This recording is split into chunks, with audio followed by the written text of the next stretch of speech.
이번에 정부에서 1억을 받을 수 있는 청년창업사관학교 모집을 시작했습니다. 이제 불과 시간이 한 2주 좀 안 남았는데요. 저도 옛날에 받았던 입장에서 정말 많은 문의가 오고 있고 문의를 좀 일일이 대답해주기 힘들다 보니 차라리 영상으로 만들자라는 생각이 들어가지고 준비를 했고요. 어떤 사람이 선정이 되는지 제가 간략하게 가이드를 전달하려고 합니다.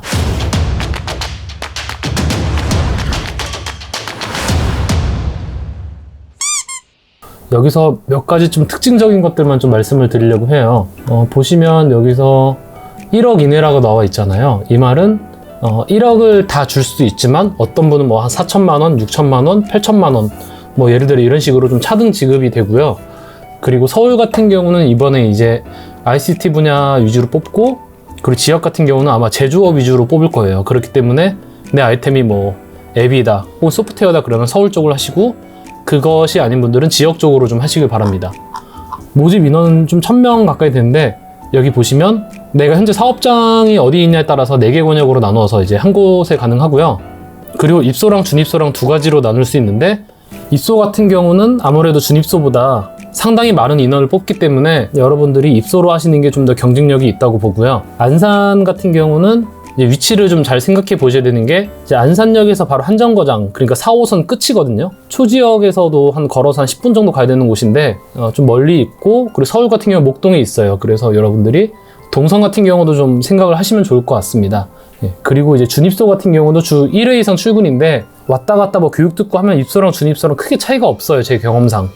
그렇기 때문에 저는 입소를 추천드리고요. 본인의 지원 자격이 있는데, 사실 이 부분은 너무 케이스가 많기 때문에 이 하단에 보시면 각 지점별로 이제 번호가 나오기 때문에 여기 전화해서 나 이러한 상황이고 여기에 뭐 해당되냐 안 되냐 물어보시는 게 가장 정확하고 빠르게 답변을 얻으실 수 있습니다. 사용 용도 하면, 그래서 여러분들이 원하는 걸 사실상 다 하실 수 있다고 보면 돼요. 근데 다만 여기 항목별로 각각의 몇 프로씩 쓸 수 있다라고 나옵니다. 예를 들어 저 같은 경우도 아마 그 기자재 지원비 이래가지고 뭐 노트북이라든지 컴퓨터 같은 걸 살 수 있었는데 그게 한 500만 원 가까이만 쓸 수가 있었어요.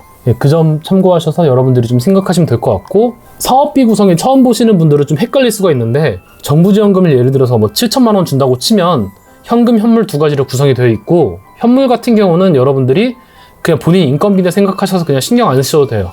그리고 현금 같은 경우는 여러분들이 따로 준비를 해둬야 돼요.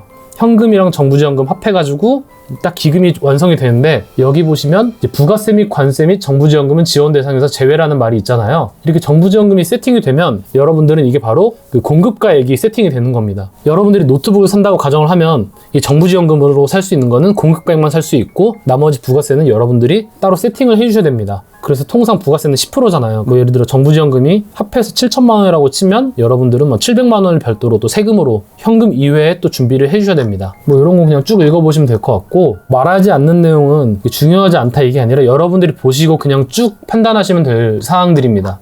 그래서 저한테 많이 질문 오는 것 중 하나가, 이제 내가 직원을 채용하고 싶잖아요. 그러면 직원 월급도 얼마까지 줄 수 있다라고 딱 책정을 해요. 뭐 이 이상 주는 건 상관이 없는데 이 정도까지는 정부에서 지원을 해줄 수가 있다라는 말이고요. 지원 제외 대상 업종인데, 요즘 유튜버들 많이 보면 이제 뭐 스마트 스토어로 뭐 사입해서 물건 한다 뭐 그러는데, 이런 것도 솔직히 좀 하기 어려워요. 여기 나와 있는 뭐 유흥주점업 이런 건 너무나 당연한 거고요. 예를 들어서 내가 쇼핑몰을 하고 싶다, 이것도 사실상 선정되기는 어렵습니다. 청년창업사관학교라는 걸 좀 잘 봐야 되는 게, 여러분들이 어떠한 기술을 개발해서 이거를 가지고 현실화시키는데 도움을 주는 거지, 예를 들어서 저희 뭐 유튜브나 내가 빵집을 하나 내고 싶은데 지원 가능하나요? 이런 거 안 됩니다. 뭐 예를 들어서 블루투스 스피커를 개발하는데 이게 좀 색다른 거다, 여기 좀 기술력이 들어간다 하는 거, 이런 게 되는 거고요.